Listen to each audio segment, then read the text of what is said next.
Welcome to Bits and Pieces Quilting. Today we are going on a field trip to Hobart, Tasmania. Stay tuned.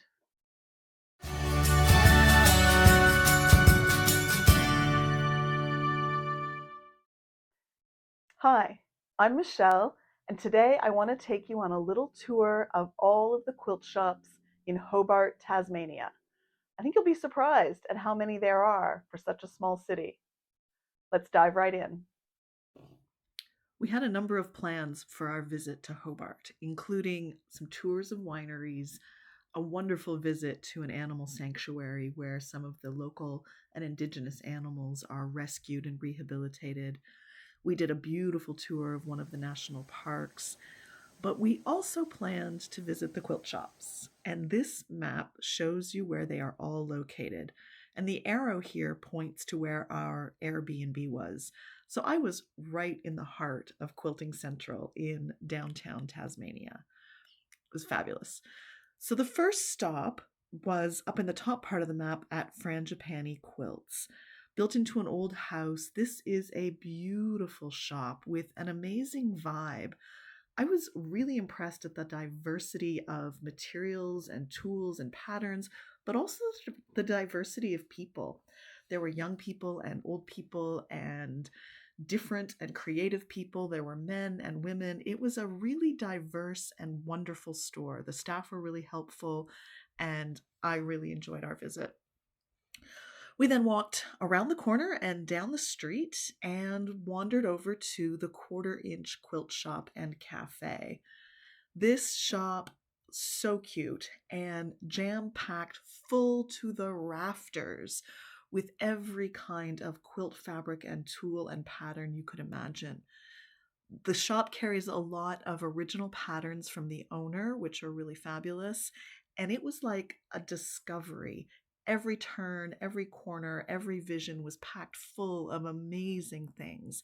And I had a great time just digging around and looking at all of the amazing things packed into this little shop. Outside the shop, I took this photo because I just couldn't resist. And it's a photo of some Tasmanian devils in kilts in Highland dress, looking like they're ready to perform a Highland dance. This to me just seemed to capture the complete attitude of Hobart and Tasmania, a little irreverent, a little fun, a little crazy, and I thought it was just adorable. So I wanted to include it just as a bit of a reflection on what a fabulous city Hobart really is. And I wonder too if there might be some quilt pattern inspiration in this design. After the quarter-inch shop, we wandered down to the bottom of the map to Thread, which is completely the exact opposite of the quarter-inch shop in every way that's good. They're both fabulous shops, don't get me wrong, but Thread has to be the most impeccably curated quilt shop that I've ever seen. It felt like moving from one art exhibit to the next as I went from each display of fabric. It was beautifully laid out, had a light and airy feeling. Everything was perfectly coordinated. Whoever manages the displays at Thread really knows what they're doing, and it's incredibly elegant and refined. It was also a beautiful place to visit. From Thread, we wandered up the street to Easy Sew and the Possum Patch in a historic building. I even had to take a picture of the floor because the floor is gorgeous with this really great tile that suggests a quilt pattern. This shop is dedicated primarily to machines and machine sales in the front, but there's definitely a stash of quilt fabric in the back of the shop. And I just loved the building. We walked up and down this main street, this Elizabeth Street. We walked past Easy Sew probably about 15 times through the course of the week. And I just loved the historic building and the signs on the outside. It was a really, really lovely shop. And the final shop is the Patchworks. This is set back in an outbuilding, set back from the house in a separate outbuilding. And it is an amazing place for classes. It's a maybe 2.5 story. I hate to call it a garage because it's not a garage, but it's this big open double-story space with gorgeous light and huge amounts of space for classes and places to display quilts from the roof, from the rafters, and then the fabrics all laid out in front of you. There's a wood burning stove. It was quite cool the day I was there, so the wood burning stove made it warm and cozy, and the owner of the shop was a lovely person to have a chat with. All in all, these 5 shops were a wonderful day. Jason and I wandered the city, stopped for drinks, stopped for some snacks, and had a lovely, lovely visit with all of the quilt shops in Hobart. The first part of my shopping expedition from Hobart is this series of fat quarters. The first one I saw was this beautiful collection of houses. I have a thing for houses, and I don't entirely know why, but I thought this was just beautiful. And I love the colors, the teal with the sort of orange and purple and pink. A really unique color palette, I thought. So I bought 2 of the fat quarters because the shop didn't have any yardage. So with a half yard, I thought that's enough to make it a focal point for something.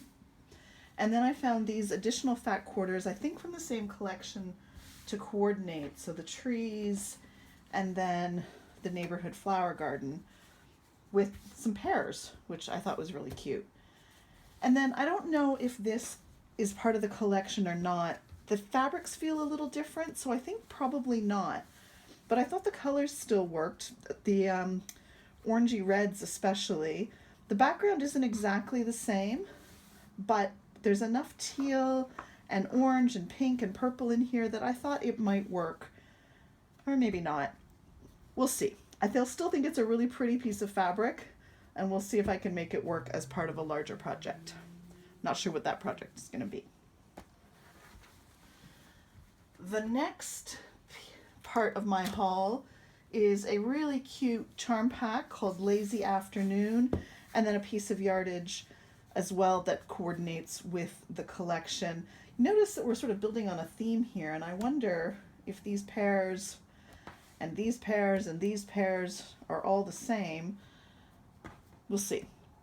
No idea what I'm going to do with this, but also a fun collection that just spoke to me.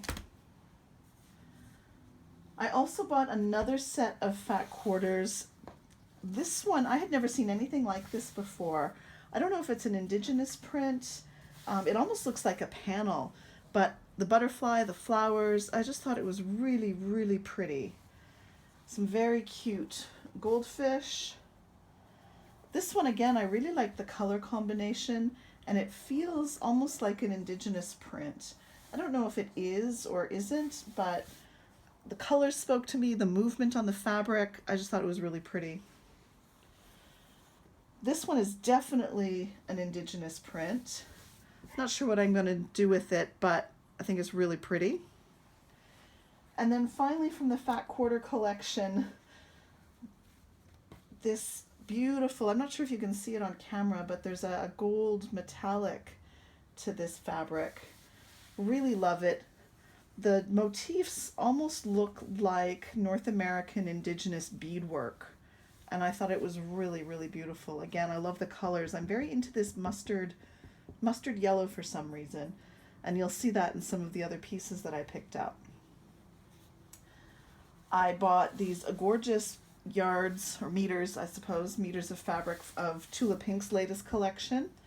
I have a bit of a plan for a black and white project, and so the black and white with the pandas and the black and white with the peacocks I think will fit right in. I also bought these cats on the mustard background and these very cute little birds. Again with the mustard, this really beautiful garnet or ruby red, great slate blue, denim blue, really modern color palette that almost, it's a modern color palette, but I also feel like it's really reflective of sort of a 60s, 70s, mid-century modern kind of vibe. So really liked those. I was thrilled to find some yardage of this beautiful coneflowers fabric. I was in a quilt shop a number of months ago and saw a bit of this in a project on display at the shop, but they had run out of the fabric. And I was so disappointed because I just think it's stunning. It's got this gorgeous mustard yellow again, the slate blue background, the cone flowers. I just love everything about it. And I was thrilled to be able to buy about a meter and a half, I think. I'm not sure what I'm going to do. I may make a bag out of it for myself. I'm not sure, but I'm thrilled to have a piece of it. I really love it. And then the shop also had one of the coordinating fabrics from the same line. I don't like the green background quite as much as the slate blue, but I thought it was also really beautiful, and having the coordinating pieces may lend itself to a future project. I also bought a piece of red. This really coordinates with a lot of my other pieces of fabric that I often make scrappy quilts out of.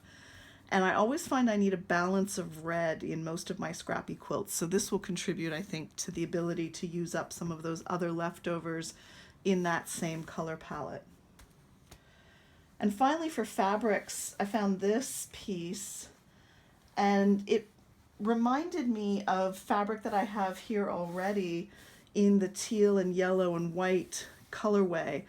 And I don't have a lot, but I thought those bits and pieces might work really well with something unifying to tie them together. So that's why I picked up this fabric. I'm not sure what the ultimate project will be, again, like most of these, but I do know what fabrics I think this will coordinate with. And finally, I bought a pattern. In one of the shops, my husband Jason noticed this little pillow with the fairy wren on it, and they are one of his very favorite birds here in Australia. They are these adorable little birds. Their little tails waggle. They're very, very sweet. And so I picked up the pattern, and it's English paper piecing, which I haven't done before. So this is going to be a new thing for me to learn. And I will make either a cushion or maybe work the fairy wren into a future quilt project. All in all, I think I did a pretty good job of supporting the local quilt economy in Hobart. It was a great visit, and loads of beautiful fabrics at 5 different beautiful quilt shops. Thanks very much for watching this field trip video for a trip to Tasmania. If you ever get the chance to visit the island, I highly recommend it. It's a beautiful location and well worth the visit. Thanks again for watching. Don't forget to like and subscribe, and leave a comment down below of some of your favorite places to visit to shop for quilt fabric.